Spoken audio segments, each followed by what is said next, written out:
السلام علیکم ورحمۃ اللہ وبرکاتہ۔ پوچھا گیا ہے کہ محرم رشتے کون کون سے ہیں، اور اسی طرح کیا چچی، ممانی اور تائی جو ہیں وہ محرم رشتوں میں شامل ہیں، ان کے ساتھ سفر حج ہو سکتا ہے یا نہیں۔ الحمدللہ والصلاۃ والسلام علی سید الانبیاء والمرسلین، اما بعد، فاعوذ باللہ من الشیطان الرجیم، بسم اللہ الرحمن الرحیم۔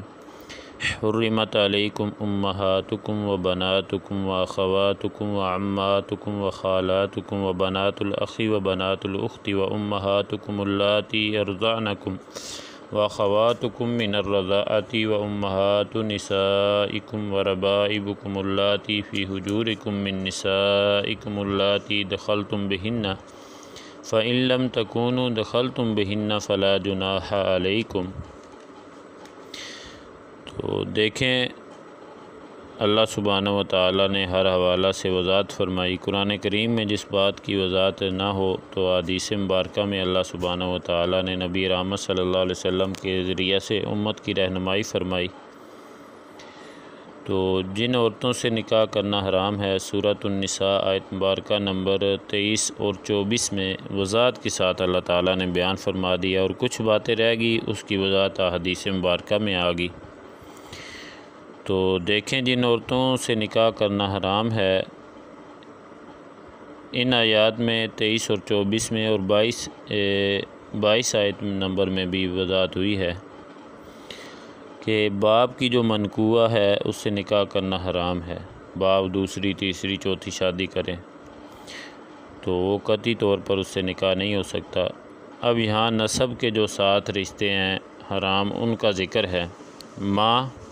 ماں کے حکم میں نانی بھی آئے گی، دادی بھی آئے گی، اوپر تک، مثلا پڑدادی، پڑنانی، سارے یہ رشتے آ جائیں گے۔ بیٹی کے حکم میں پوتی اور نواسی، اور اس طرح نیچے تک چلے جائیں گے، تو پڑپوتی، اسی طرح نیچے تک۔ بہن سگی ہو یا الاتی ہو یا اخیافی، بہرحال حرام ہے، اس سے نکاح نہیں ہو سکتا۔ سگی بہن تو ماں باپ ایک ہی ہوں، الاتی بہن باپ ایک ہو، ماں الگ الگ ہو۔ اخیافی بہن ماں ایک ہی ہو، باپ الگ الگ ہو۔ الاتی اور اخیافی میں یہ فرق ہے۔ تو برکیف ان سے نکاح نہیں ہو سکتا۔ پھوپھی، اس میں دادا کی بہن اور نانا کی بہن بھی داخل ہیں۔ تو خالہ، یہ لفظ ماں، نانی اور دادی سب کی بہنوں کو بھی شامل ہوتا ہے۔ بھتیجی اور بانجی کے حکم میں ان کی بیٹیاں نیچے تک آ جاتی ہیں۔ تو اسی طرح نسبی ماں اور بہن کی طرح دودھ کی ماں اور بہن بھی حرام ہیں۔ یہاں 2 رشتوں کا ذکر ہے، مگر حدیث کی روح سے وہ 7 رشتے جو نسب سے حرام ہیں وہ دودھ سے بھی حرام ہیں۔ دیکھیں نا، وَأُمَّهَاتُكُمُ اللَّاتِي أَرْضَعْنَكُمْ وَأَخَوَاتُكُمْ مِنَ الرَّضَاعَةِ، وہ مائیں جو دودھ پلاتی ہیں اور جو دودھ پینے میں شریک بہنیں ہوتی ہیں وہ بھی۔ لیکن حدیث مبارکہ میں نبی رحمت صلی اللہ علیہ وسلم نے فرمایا، صحیح بخاری شریف کے اندر، کہ رضاعت سے بھی وہ رشتے حرام ہو جاتے ہیں جو نسب سے حرام ہوتے ہیں۔ تو جو ذکر کیے گئے ہیں قرآن میں، وہ حدیث کی روح سے وہ بھی رضاعت کی وجہ سے بھی سارے اسی میں شامل ہیں۔ قرآن کریم نے دودھ پینے کو حرمت کا سبب قرار دیا ہے، تو یہ وضاحت نہیں فرمائی کہ کم از کم کتنی دفعہ دودھ پیا ہو۔ مگر مسلم شریف کی روایت جو سیدہ ام فضل اور سیدہ امی عائشہ رضی اللہ تعالیٰ عنہما سے مروی ہے کہ رسول کریم صلی اللہ علیہ وسلم نے فرمایا، 1 یا 2 دفعہ دودھ پینے یہ حرمت کا باعث نہیں ہوتا۔ تو سیدہ امی عائشہ رضی اللہ عنہ سے مروی ہے کہ قرآن کریم میں اترنے والے حکم میں تھا کہ 10 دفعہ دودھ پینا جو معلوم ہو تو حرام کرتا ہے، پھر وہ 5 کے ساتھ منسوخ ہو گیا، تو نبی رحمت صلی اللہ علیہ وسلم دنیا سے رخصت فرما گئے، آپ فوت ہوئے، اور قرآن کریم میں وہ پڑھے جاتے تھے، صحیح مسلم کی حدیث مبارکہ کے مطابق۔ تو اس اعتبار سے یاد رکھنا چاہیے، یہ دودھ پلانا اسی وقت معتبر ہوگا جب دودھ پلانے کی مدت، یعنی مدت رضاعت جو دودھ پلانے کی مدت 2 سال کے اندر ہو۔ سورہ بقرہ میں آیت نمبر 233 میں اس کی مزید وضاحت موجود ہے۔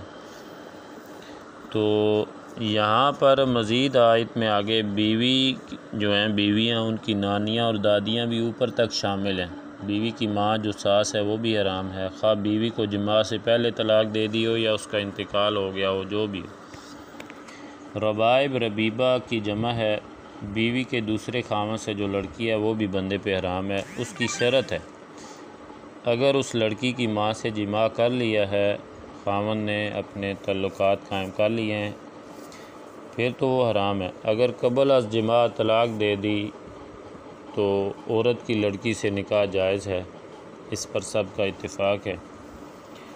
تو صحیح جو قرطبی اور ابن کثیر ہے اس میں فی حجورکم، تمہاری گود میں قید کی شرط کے طور پر نہیں بلکہ اتفاقی ہے، یعنی عام حالات میں ایسا ہوتا ہے، ورنہ اگر پرورش کسی اور جگہ ہوئی ہو تو بھی وہ حرام ہے۔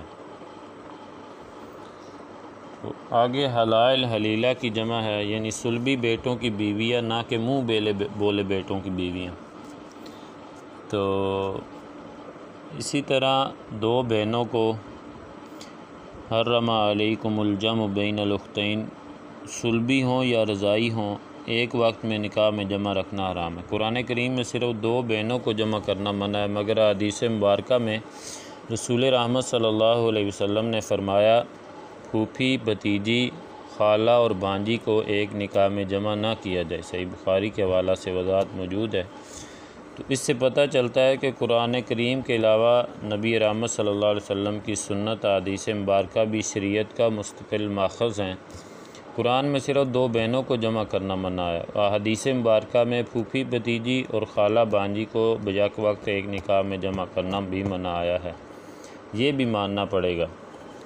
تو پہلے جو رشتے ایسے ہو چکے ان کا کچھ گناہ نہیں، یعنی جو غلطیاں ہوگی جمع ہوگے، الا ما قد سلف ان اللہ کان غفور الرحیم، تو اس کا یہ معنی نہیں کہ انہیں برقرار رکھا جائے، یعنی ان پر گناہ مواخذہ نہیں ہے، اب وہ ختم کر دو رشتے، اب آئندہ سے اس کی احتیاط کا حکم ہے۔ بات رہی جو سوال میں مزید پوچھا گیا چچی اور ممانی اور تائی وغیرہ کے لیے، اگر چچا، تایا، ماموں دنیا سے رخصت ہو جاتے ہیں، فوت ہو جاتے ہیں یا اپنی بیویوں کو طلاق دیتے ہیں، تو بھانجے اور بھتیجے جو ہیں ان کے، چچی اور ممانی اور تائی وغیرہ کے، تو وہ ان سے نکاح کر سکتے ہیں، اس اعتبار سے وہ ان کے محرم رشتے نہیں ہیں، ان سے نکاح ہو سکتا ہے۔ تو ان کے ساتھ وہ حج عمرے پہ نہیں جا سکتی، وہ محرم نہیں ہیں۔ باقی رہی بات اگر انہوں نے دودھ پلایا ہو، پھر تو وہ کیا کہتے ہیں اس حرمت والے رشتے میں شامل ہوں گے۔ اگر منہ بولا بیٹا بنایا ہو بھتیجے کو یا بھانجے کو لے کر، تو وہ رضاعت میں اس میں حرمت میں نہیں آئیں گے۔ اللہ تعالیٰ سمجھنے کی توفیق دے۔ السلام علیکم۔